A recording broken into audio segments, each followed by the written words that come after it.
Welcome to A Barrel Full of Arseholes. Frenemy, and they have a new podcast which launches tomorrow.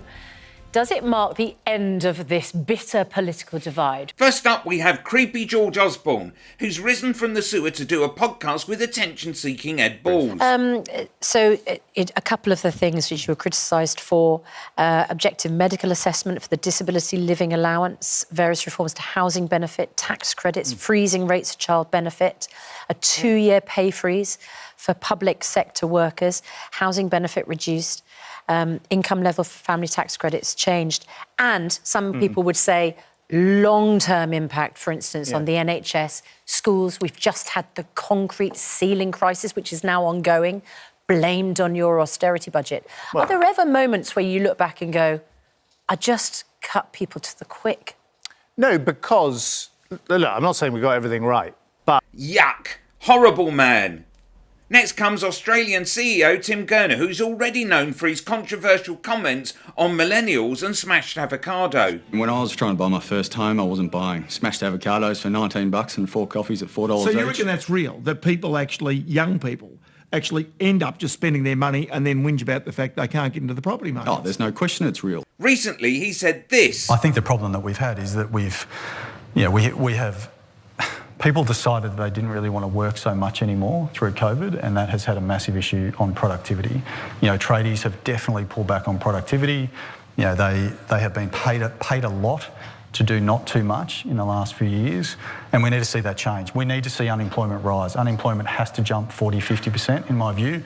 We need to see pain in the economy. We need to remind people that they work for the employer, not the other way around. I mean, there's been a systematic change where employees feel the employer is extremely lucky to have them, as opposed to the other way around. So it's a dynamic that has to change. We've got to kill that attitude, and that has to come through hurting the economy, which is what the whole global, the world is trying to do. The governments around the world are trying to increase unemployment to get that to some sort of normality. And we're seeing it. I think every employer now is seeing it. I mean, there is definitely massive layoffs going off. People might not be talking about it, but people are definitely laying people off, and we're starting to see less arrogance in the employment market, and that has to continue because that will cascade across the cost balance. Disgusting individual.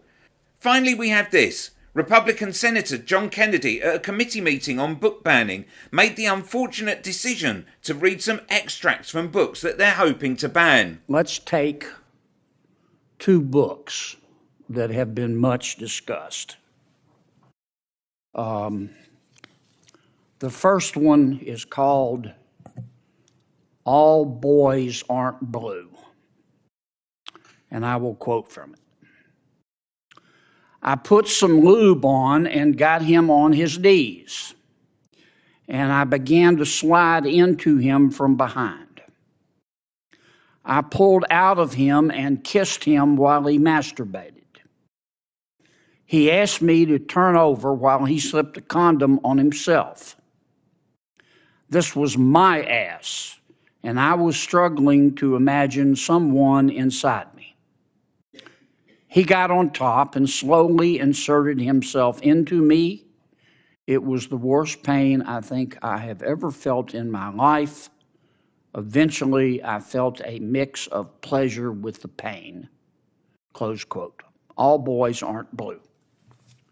The second is another much discussed book. I'm sure you're familiar with it. It's called Genderqueer. Okay. Let me read an excerpt from that. Quote, I got a new strap-on harness today. I can't wait to put it on you. It will fit my favorite dildo perfectly. You're going to look so hot. I can't wait to have your cock in my mouth. I'm going to give you the blowjob of your life. Then I want you inside of me. End quote. Now, Mr. Secretary, what are you asking us to do? Are you suggesting that only librarians should decide whether the 2 books that I just referenced should be available to kids? Click here if you want to know why Brexit Britain is like Tom and Jerry.